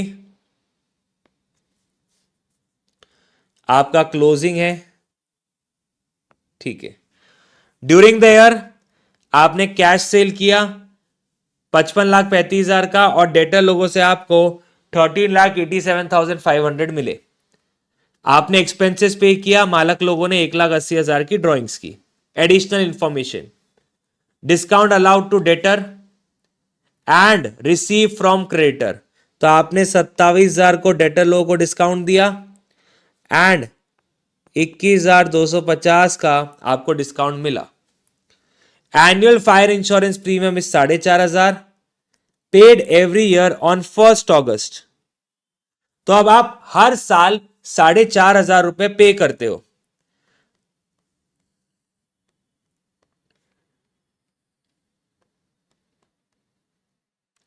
तो ये जो sundry expenses paid है, इसके अंदर आपका इंक्लूडेड है इंश्योरेंस प्रीमियम, क्योंकि और कोई ऑप्शन है नहीं भाई साहब, हमें मानना पड़ेगा इसी के अंदर इंक्लूडेड है। और यहां पे लिखा जाता है हर 1 अगस्त को पे किया जाता है। अब राजा मेरे, अगर मैंने 1 अगस्त 24 को पे किया होगा तो इसका वैलिडिटी कब तक होगा? 31 जुलाई 25। मेरा ईयर एंड कब हो रहा है? 31 मार्च 25। अप्रैल, मई, जून, जुलाई, तो 4 महीने का मैंने एडवांस पे किया। और वैसे ही जैसा भी हमने एनपीओ चैप्टर में किया, 4 महीने का अगर एडवांस है तो 4 महीने का प्रीपेड है, तो ओपनिंग एडवांस 4 महीने का, क्लोजिंग एडवांस 4 महीने का। तो क्या तुम्हें प्रीपेड इंश्योरेंस दिख रहा है? 4,500 into 4/12, that is 1,500 prepaid insurance का ओपनिंग है और 1,500 प्रीपेड इंश्योरेंस का क्लोजिंग है। सर ड्यूरिंग द ईयर का खर्चा कितना है? जब ओपनिंग और क्लोजिंग के फिगर सेम है तो ड्यूरिंग द ईयर खर्चा भी आपका 4,500 का होगा। Okay. Furniture and fixtures are subject to depreciation 15% on diminishing balance, आपको क्लोजिंग बैलेंस दे दिया उसने। Gross profit is 10% on sales, इससे आप जीपी निकालोगे, जीपी से आप क्लोजिंग स्टॉक निकाल लोगे। You are required to prepare trading and profit and loss account. ठीक है सर, चलो स्टार्ट करते हैं। सबसे पहले हमें क्या करना है? डेटा फिलिंग करना है। जितना डेटा दिया हुआ उसे फिल करो। ट्रेडिंग अकाउंट में क्या ओपनिंग स्टॉक दिया हुआ है? यस सर दिया हुआ है। क्या क्लोजिंग स्टॉक दिया हुआ है? अरे सर क्लोजिंग स्टॉक भी दिया हुआ है आपके पास। Closing stock trading credit, balance sheet asset. ठीक है। उसके बाद डेटर का क्लोजिंग स्टॉक दिया हुआ है 171,500। आउटस्टैंडिंग एक्सपेंस का लाइबिलिटी दिया हुआ है 27,600। ठीक है। उसके बाद फर्नीचर एंड फिक्सचर्स है। फर्नीचर एंड फिक्सचर्स 75,000 के हैं। ड्यूरिंग द ईयर मैंने कोई फर्नीचर फिक्सचर नहीं खरीदा, तो 75,000 पे 10% का डेप्रीसिएशन 7,500। 7,500 आपका खर्चा प्रॉफिट एंड लॉस के डेबिट साइड। अच्छा 15% है, मैंने 10% ले लिया, तो 15% है, तो 15% के हिसाब से 75,000 का 15% 11,250, और फिर आप बैलेंस शीट में 11,250 माइनस करके दिखाओगे। ठीक है, आगे।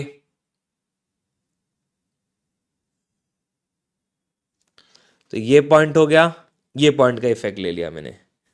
4,500 का आपका इंश्योरेंस प्रीमियम का खर्चा है, तो ये आपका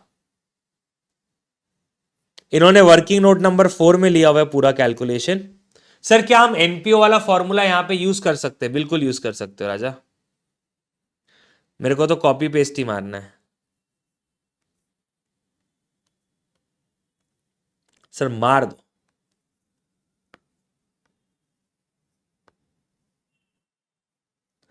मतलब ये फॉर्मूला सदाबहार है, इनकम्प्लीट रिकॉर्ड चैप्टर में भी लग जाता, एनपीओ में भी लग जाता। चलो, पहला sundry expenses,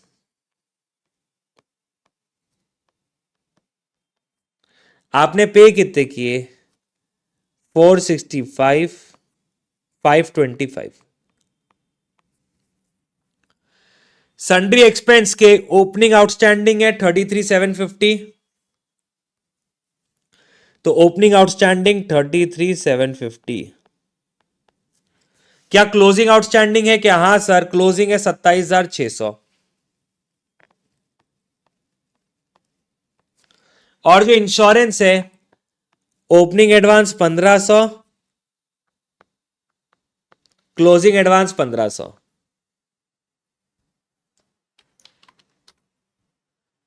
465,525 plus 1,500 plus 27,600 minus 33,750 minus 1,500।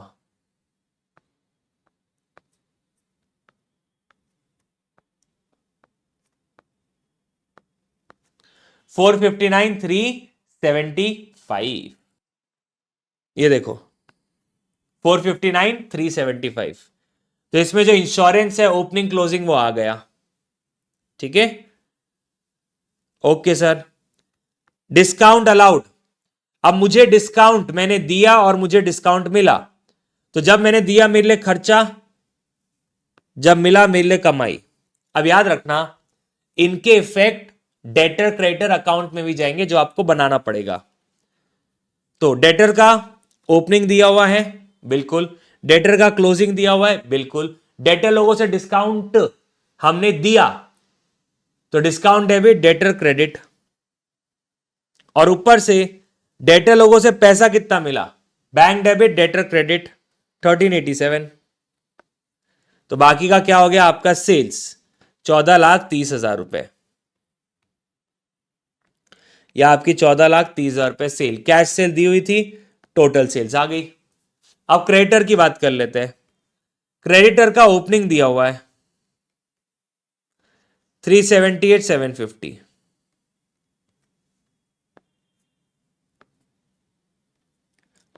378,750, ठीक है। अब एवरीवन, क्रेडिटर को ड्यूरिंग द ईयर हमने कितना पे किया, क्या वो दिया हुआ है? हां जी sir, creditor debit, bank credit. Creditor लोगों से डिस्काउंट मिला, मिले कमाई, discount credit, creditor debit. Okay, अब मुझे ना 10% रेशो दिया हुआ है जीपी का। देखो, अब ट्रेडिंग अकाउंट के सारे फिगर आ गए, ठीक है। सेल्स आ गया, क्लोजिंग स्टॉक आ गया, ओपनिंग स्टॉक आ गया। परचेज नहीं है, जीपी नहीं है, लेकिन जीपी कैलकुलेट किया जा सकता है। GP is 10% of sales, GP is 10% of sales, तो ये आ गया। तो ऑटोमेटिकली आपका परचेज कितना हो गया, बैलेंसिंग फिगर।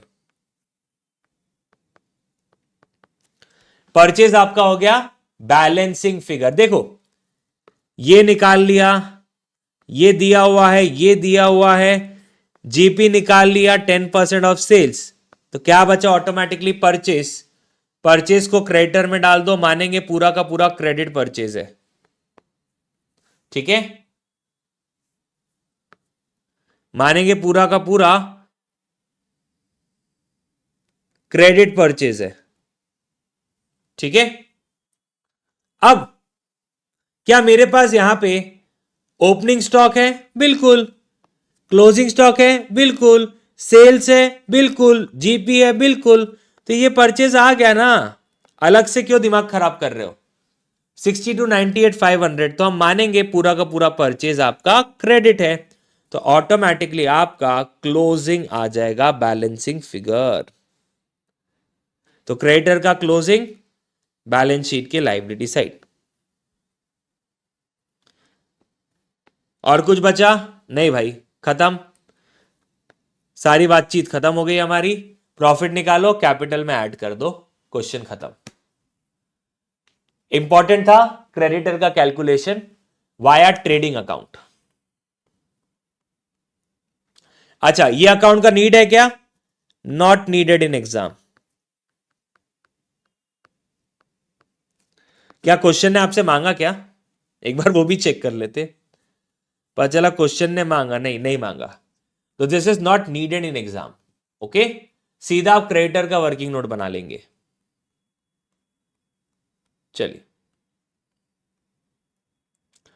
सीता, गीता, रीटा, उनकी बैलेंस शीट दी हुई है। The partnership earned a profit of 6 lakh during 24-25 and partners withdrew 4.5 lakh during the year. Normal rate of return is 30%. You are required to calculate the value of goodwill on the basis of 5 years purchase of super profit. For this purpose, calculate super profit using average capital employed.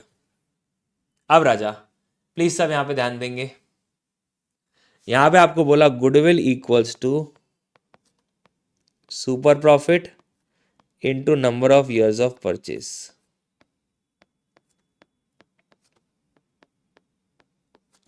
Number of years of purchase कितना है?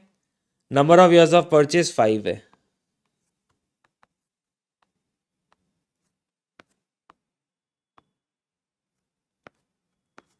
अब आपका goodwill कितना है? Sir goodwill is calculated using super profit. Super profit कैसे निकालते हैं? Average profit minus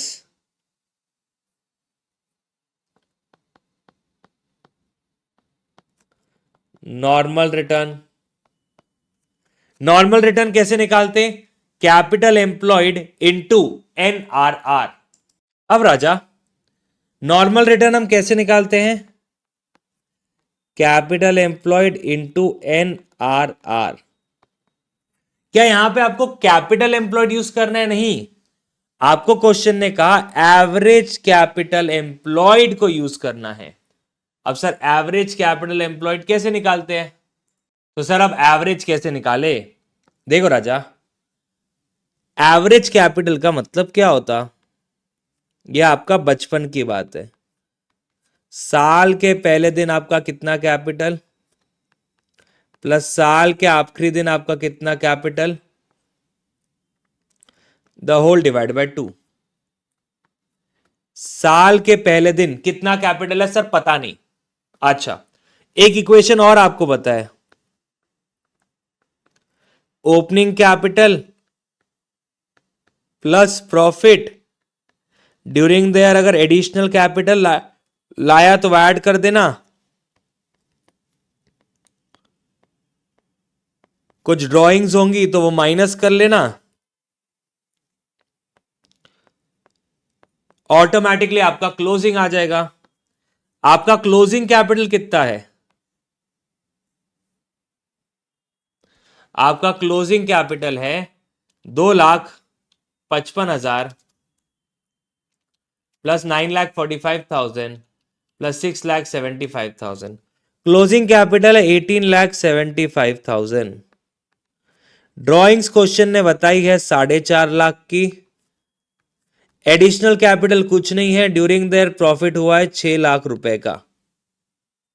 तब हम रिवर्स ऑर्डर में चलेंगे। 18,75,000 प्लस 4.5 लाख माइनस 6 लाख, तो 17,25,000 आपका कैपिटल है। तो 17,25,000 opening, 18,75,000 closing, the whole divide by 2।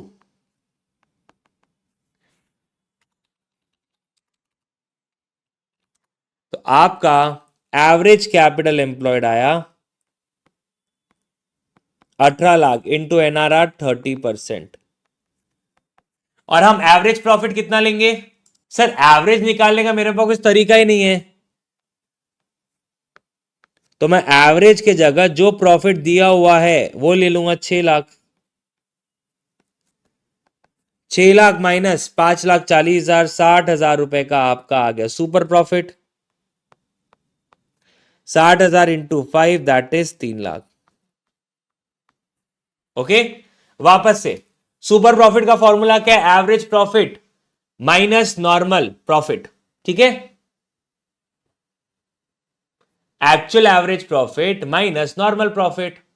तो अब एक्चुअल एवरेज जो है वो 60,000 ही मानेंगे।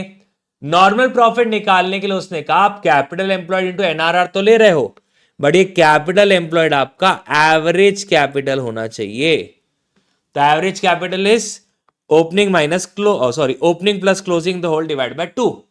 ओके, तो अब ओपनिंग कैसे निकाले? मेरे पास क्लोजिंग दिया था, ड्रॉइंग्स दिया था, प्रॉफिट दिया था, तो ओपनिंग निकल गया, ऑटोमेटिकली एवरेज आ गया। Okay done. अब इनका जो एवरेज निकालने का तरीका है ना थोड़ा अजीब सा है, तो इन्होंने जैसे निकाला मैं उस मेथड को प्रिफर नहीं करता। What they actually did is, ठीक है, उन्होंने ड्राइंग्स को भी आधा कर दिया और प्रॉफिट को भी आधा कर दिया और वो निकाल के कैलकुलेट किया। मतलब मुझे नहीं समझा, ये अलग ही तिकड़मबाजी की है। बड़ा ही सिंपल सा कॉन्सेप्ट है, average capital is opening plus closing divide by 2। Opening कैसे निकालेंगे? ड्रॉइंग्स क्लोजिंग से ऐड कर दो और प्रॉफिट क्लोजिंग में से माइनस कर दो, ओपनिंग आ जाएगा। सिंपल, उसको डिवाइड बाय 2 कर दो, खत्म बात। ठीक है, चलो अब next, ABC sharing profit and losses. Loan है, डिसोल्यूशन का है क्या ये? हाँ ठीक है, गार्नर वर्सेस नूरे बुल है, कोई दिक्कत नहीं है। ये आप एक बार खुद से सॉल्व कर सकते हो, मतलब इसमें कोई ऐसा मेजर हेडेक नहीं है। जो पार्टनर्स है जिनके अकाउंट में क्रेडिट बैलेंस है, ठीक है, वही लोग नुकसान बेयर करेंगे इन द कैपिटल रेशियो। पहली बात, इंसॉल्वेंट पार्टनर का नुकसान सॉल्वेंट पार्टनर बेयर करते हैं, और वो सॉल्वेंट पार्टनर बेयर करते हैं जिनके खातों में क्रेडिट बैलेंस है in their correct capital ratio. ठीक है। Issue and redemption of shares, green rock limited authorised है, ठीक है, इशू फुल्ली पे, कम प्रोसीड फर्दर इशू, ठीक है, ये प्रो राटा हो गया, ठीक है, इसमें कोई दिक्कत नहीं है। यह आपका सेम जैसा आपके आईसीआई मॉड्यूल में एक सवाल है प्रो राटा वाला, वैसा ही सवाल है सेम, कोई दिक्कत नहीं, इजीली आप कर सकते हो। For future and re issue nothing to worry, ऐसे क्वेश्चन आप मॉड्यूल में कर चुके हो और ऐसे आपके पीवाईक्यू भी आ चुके हैं, तो इसमें आपको चिंता करने की नीड नहीं है। यह आपका सेम एज मॉड्यूल है।